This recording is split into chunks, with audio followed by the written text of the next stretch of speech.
Hello Persona fans and welcome back to Trinity Soul Tuesdays, the show where I cover an episode of Persona Trinity Soul every 2 weeks and encourage you all to watch along with me. When we last left off, we got to see the same day from the perspective of other characters. On today's episode...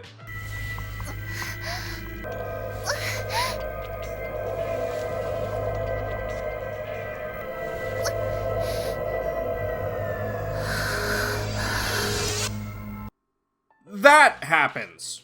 Megumi, Shin, and Takuro, on a mission to take down the school's underground shadow extraction ring, bust in on Kanaro and... let me see here. 1, 2, 3, 4... a lot of guys!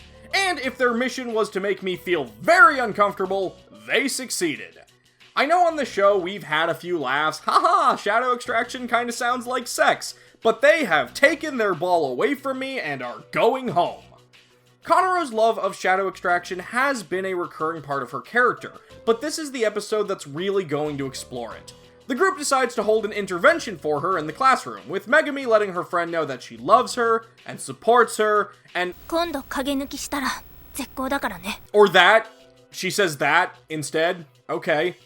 Takuro tries to play devil's advocate that shadow extraction is fine once in a while, but Megumi goes on a rant about how disgusting it is doing it with a bunch of guys like that, and it brings Kanaro to tears, who promises she won't do it again. She'll get better. Huh? Yeah, shadow extraction sounds good. I'll see you at 8. Okay, friends, good talk. I am now going to go home to do activities unrelated to shadow extraction. Yeah, okay. Shin decides to be a good friend and try to talk to her on the bus. He tells her about the kids that went missing around the time he arrived, like Takuro's dead friend and Yumi from a few episodes back, but apparently Kanaro already knows that because she had them do shadow extraction on her too. After getting a text, Kanaro decides to get off the bus early. Are you gonna go do shadow extraction? Hi.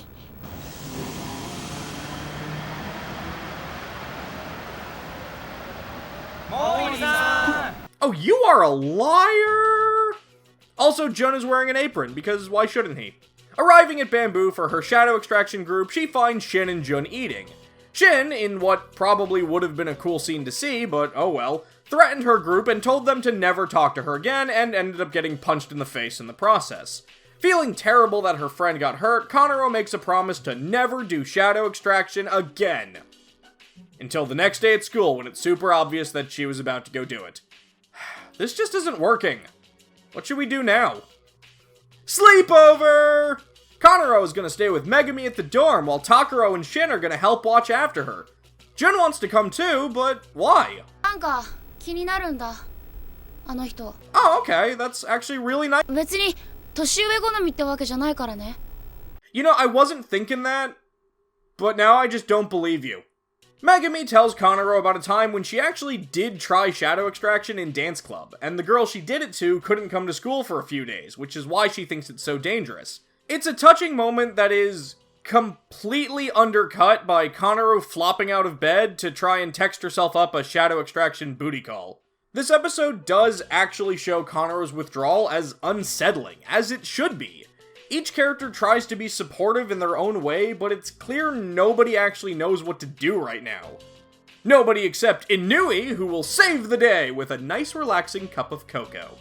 Inui tells the group how it's funny the students are calling Kanaro Mori, since that's the name of the person who apparently started the whole shadow extraction fad, and warns the group that since they're Persona users, they need to be extra careful not to perform it on anyone, as apparently the stronger your Persona ability is, the more dangerous shadow extraction is for the person you do it to.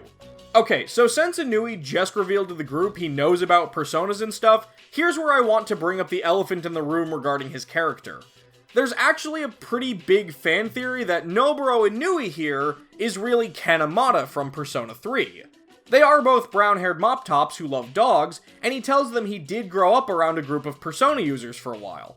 And while we aren't supposed to know this yet, he does know Ryo's special phone friend. I've watched this series multiple times now, and I'll just say that while I get where the theory comes from, I don't personally buy into it myself, but I'll let you all come to your own conclusions. Though funny enough, in Persona 4 Arena Ultimax, Ken does have one of the only in-game references to Trinity Soul, with his Persona-themed color palette making him and Kalanemi look like Jun and Seth. Oh, right, this episode is all about Conoro being a sick junkie. Sorry about that. Let's talk about that some more. The next day at school, everyone is exhausted, and when the gang lets their guard down for a split second, Conoro runs off to do more shadow extraction. Luckily, Mayuri is around to tell Shin she's up on the roof. The guys, though, maybe want a little more than just shadow extraction, and Conoro awakens to her persona? Kinda? But it's really scary, and I don't like it. And neither do they, because they run off. Shin struts right up to her and smacks her in the face and tells her they are done trying to help her, which I'm fairly positive is the last thing you're supposed to do to an addict. Feeling like she is all alone, Conoro invites Mayuri over to her house, who definitely wants something a little more than shadow extraction, but Conoro pushes her away and runs off. Shin, perhaps regretting slapping a woman in the face and telling her he's gonna abandon her, goes to look for her, and luckily, again, runs into Mayuri, who helps him find Conoro at a local park, since the park is where they would go to cry as kids, because remember, apparently these two are childhood friends. Hiding inside the safety of the Stegosaurus, Conoro violently writhes and barfs as she tries to break free of her addiction, with Shin being nice enough to hold her down and scream at her. Pretty sure you're not supposed to do that either. With one final scream, something inside Conoro awakens her persona, Astarte, which is a lot less scary than the semi-persona we saw earlier. And that is where this episode ends. Overall, I think I liked this episode.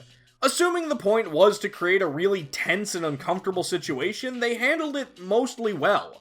Conoro's addiction felt real. And while I don't think her friends handled it properly, they are just kids who probably wouldn't know how to handle something like this, so that felt real too. I definitely think it's one of the most intense Persona awakenings we've ever seen, and I'm including the games in that. Those of you that are watching along at home, what did you think of this episode? Let me know in the comments below, and I'll see you all again in 2 weeks, but for now, so long. On the next episode of Trinity Soul Tuesdays. I like his mustache.